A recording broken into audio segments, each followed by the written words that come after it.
About a year and a half ago, I made a short video about Septimius Severus for my second channel, History Myths and Mythconceptions. A video dedicated to debunking this weird modern myth that Septimius Severus was somehow black. Turns out, there are quite a lot of people who believe in this nonsense, and also turns out that this is a subject that attracts attention. If you post a video about historical sources or ancient philosophy, that's not interesting. Black Emperor, that's the real deal, which kind of explains why I'm making another video on the subject. Well, not on the subject, but more on the reactions, comments, source material, and why this myth of the Black Emperor of Rome exists and who's pushing it. And part of this video is based on interactions I've had in the comment section. First of all, if you have a video that says that Septimius Severus wasn't black, right off the bat you'll have accusations of racism. That's just how the discussions work in certain parts of the world, especially in the United States of America. You just start insulting people instead of saying hello if you're a member of some minority group. I also was told many times that real historians say that Septimius Severus was black, but then some idiot from the internet appears and challenges real historians. The problem here is obvious. As much as I like historical revisionism, the consensus of the academia on Septimius Severus is quite simple, and discussions whether he was black, white, green, or orange were never on the cards. He was always considered a Carthaginian, and when somebody labels him a black, people go like, "Where did it come from? What are you talking about?" It is true that there are certain people who are ready to appear on BBC and say that, Septimius was black. They're doing it for the sole purpose of increasing their social credit and conforming with the current diversity ideology, even if it has nothing to do with historical knowledge. BBC even included Septimius Severus in their list of Britain's black trailblazers. I've read the article myself, and it is simply hilarious. And scary, because it was written by an activist who doesn't care about history. It has nothing to do with the pursuit of historical knowledge. It is pure politics, and it is mostly the internal politics of a few countries, the US and the UK most prominently. Everybody else is like, what the hell? Are they out of their minds, and why are they polluting the historical studies everywhere? And they are, because of the dominance of English as a language of international communications and the political/military weight of a couple of countries. Okay, back to my original video. A more advanced viewer may ask to provide sources. Well, a 5-minute video on YouTube is not a peer-reviewed monograph, come on. But generally speaking, it is a perfectly valid and logical question when you want to verify the information. The problem here is that it seems slightly odd when we're talking about Rome of the classical period, due to the nature and the state of the sources for this period. Long story short, or we might delve into source criticism or something like that. There are 3 primary sources for the reign of Septimius Severus, if we're talking of histories composed by the ancient authors. These are Cassius Dio, Herodian, and Historia Augusta.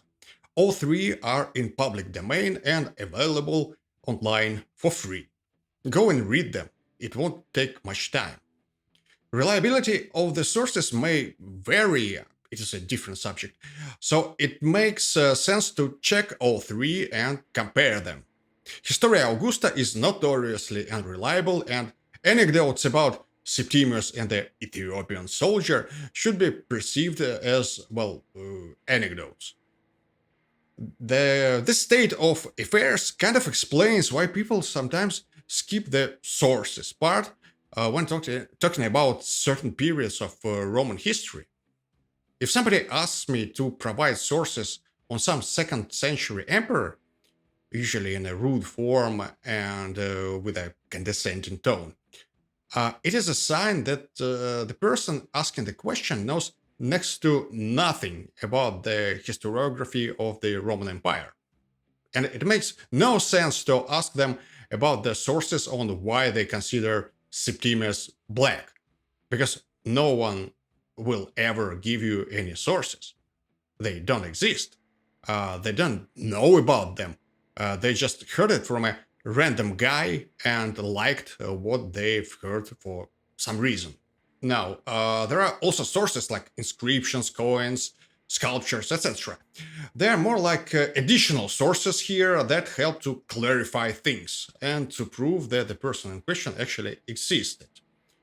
Some of them require a certain degree of knowledge of the period, or they might be misinterpreted. Quick example from the comment section. People look at the arch of Septimius Severus, there's more than one, and see the words Arabicus. And they go like, oh, he was an Arab. No, he wasn't. That means Septimius was victorious in the military campaign in Arabia. Then, once again, you need some data on the period, not on Septimius in particular, from additional sources. For example, if you want to explore the Carthaginian Punic ancestry of Septimius, we must have a basic understanding of who these people were, how they ended up in North Africa, and what happened to them. A short story: Phoenician settlers from the territory of present day Lebanon who intermixed with the local North Africans. Which, by the way, is one of the reasons why people we now call Berbers, for nationalistic reasons, accept him as their own. This is where some of the proponents of this Black Emperor theory sometimes make their move. Well, sometimes they just say that white people, whatever it means, just falsified everything. But we're not talking about this right now. I mean, I can make a certain case regarding the falsification of history by church authorities. But that's a different subject which has nothing to do with the skin pigmentation of the Roman emperors. So these claims might stop sounding absolutely nonsensical if instead of arguing with Cassius Dio and Herodian, you just start twisting the definition of the word black. And if you really want, you can stretch the definition as thin as possible. You can also twist the definition of the word race. In fact, it kind of changed the meaning in the 20th century. You don't hear anybody saying stuff like the French race anymore. Most of the people operate with the definition when black means a person with a significant sub-Saharan ancestry, or as they were known before, a Negroid race. This classification is obviously outdated. Everyone knows it. It is considered inaccurate and not very scientific. But everyone is still using some variation of this, like the United States, where they actually have this black category, sometimes used as a substitute for the term African American. The actual definition of black from the official form is a person having origins in any of the black racial groups of Africa. Great. It is a self-referring definition composed by an imbecile. They also have such categories for the race as Pacific Islander. And people from North Africa are considered white, by the way.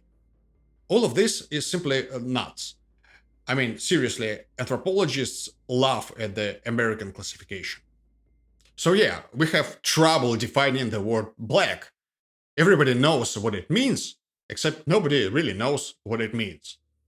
And that's when people sometimes make a case that some excavations on the Carthaginian territories showed that a certain percentage of the human remains there can be classified as sub-Saharan Africans, which proves that some Carthaginians probably had a certain percentage of sub-Saharan ancestry. Therefore, since Septimius Severus was a Carthaginian, he was also black. Also, look at the famous Severan tone, though, and his skin pigmentation. Well, this definition works if, first of all, you throw the cultural aspect out of the window and proceed directly to measuring skulls, which is not good at all. Second, if you seriously consider North Africans black, and if you've ever talked to any modern Berber, trust me, they will instantly point out that this is terribly inaccurate. Third, all of this is usually coming from African Americans, and the perception of race in the United States is, as we said, has always been weird. I was literally told that a person should be considered black if they have at least one black ancestor 26 generations back. That's one hell of a racial theory.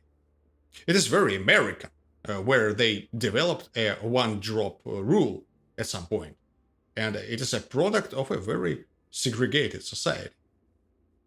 This is a search for racial purity that makes the Third Reich look like amateurs.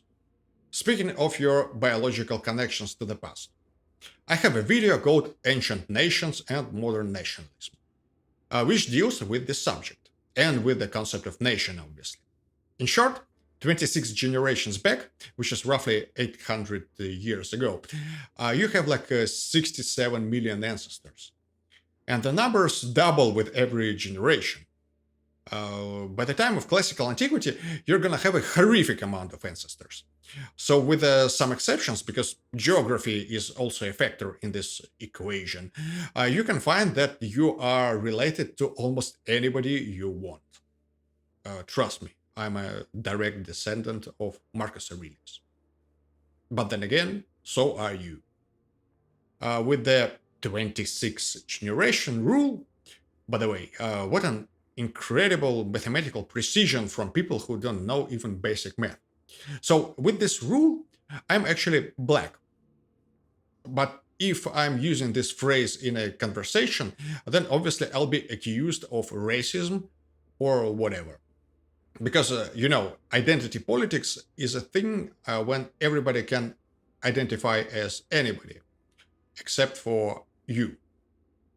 But honestly, when you stretch your definitions to the point of total absurdity, everyone is black, and the words no longer have any meanings. Everyone has everything and anything. Let's not do that. Now, why people are trying to appropriate some Carthaginian guy and why it might lead to undesirable consequences. People are led to believe that some imaginary glorious ancestors that have no relation to your particular cultural group can somehow empower you, especially since everything is apparently about power in the framework of neo Marxism. And I was explicitly told that, it's a big deal. Some evil white people, whatever it means, just don't like the idea that black people, whatever it means, can have any power and hold positions of importance. People get offended when they're told that you don't need to appropriate some Carthaginian guy if you want to have a black African emperor. You cannot have the black emperor of Rome, just like you cannot have a Chinese emperor of Rome. But there were people with visibly dark skin pigmentation who declared themselves emperors even in the 20th century in Africa. Why don't you pay attention to that? Well, probably because most of these claims come from black people who live in, let's put it this way, in the framework of European culture, either in Western Europe or in North America. And usually their personal connection to the continent of Africa is very small or non existent. Since the Roman Empire, for obvious reasons, is a big thing for European culture, some minorities want to have their share of classical antiquity as well, on the level of our guy was the emperor of Rome. They don't care about Africa or China or Japan or civilizations of Mesoamerica. No, they need Rome. Well, you can have Rome, its culture, and you actually have it right now to some extent. You just don't notice that. Most people don't. But making imaginary links to a dead Carthaginian is, well, come on, this is not serious. The best modus operandi for an actual white supremacist, whatever it means, is to declare that Severus was indeed black. Because Severus was the person most responsible for the collapse of classical Rome. He turned Rome into a strange military dictatorship, and in just a couple of decades, his descendants buried the empire as we know it, and everything degraded into the crisis of the 3rd century. And Rome wasn't the same after the crisis. If you're into conspiracy theories, there is a much more logical theory than they are hiding the truth about the Black Emperor. Look carefully at the people who are pushing this idea that Septimius Severus should be linked with communities with Black ancestry. Because they are linking you not to some great Roman emperor, they are linking you to basically Hitler. If you can see the chessboard one step ahead, you might notice that the next very logical step will be look how black people ruined the Roman Empire. People with African ancestry shouldn't hold the position of power in countries with European culture, or any culture.